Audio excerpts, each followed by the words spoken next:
మనుషులు పెరుగుతారు గాని భూమి పెరగదన్నో లెవెలన్నా ఏ అంత తప్పే. బరాబర్ భూమి సుత పెరుగుతుంది, కాకుంటే అది పెరిగిందనే ముచ్చట మనకు తెలియదు. కానీ కింత పెరుగుకుంటా పోతూనే ఉంది. అట్లాని అంతట గురించి మాకు తెలియదు.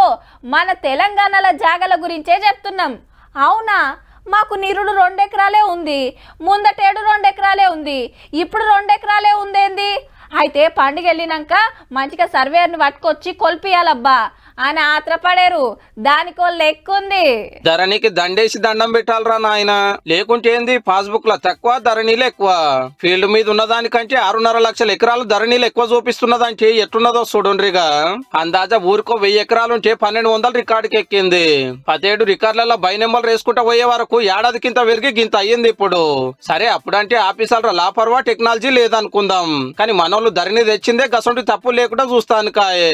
భాగం చేస్తున్నారని విఆర్ఓలను తీసి పడేసి కొత్త వెబ్సైట్ తెచ్చేం పాయిదా. మరి పాత రికార్డులు ఎట్లుంటే గట్లనే ఇళ్ళకి ఎక్కించి ఇదే గొప్ప అని సాటింపేసుకోరు అన్నట్టు.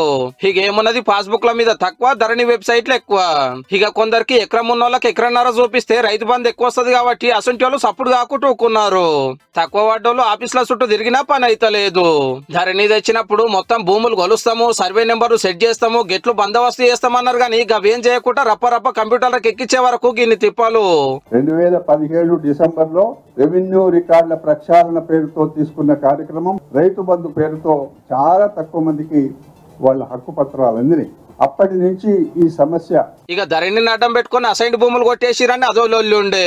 గిట్లున్నందుకే ధరణిని బంగాళాఖాతం లేస్తాము, భూమాత పేరు మీద కొత్తది తెస్తామని చెప్పినట్టే అదే పనులున్నది కాంగ్రెస్ గవర్నమెంట్.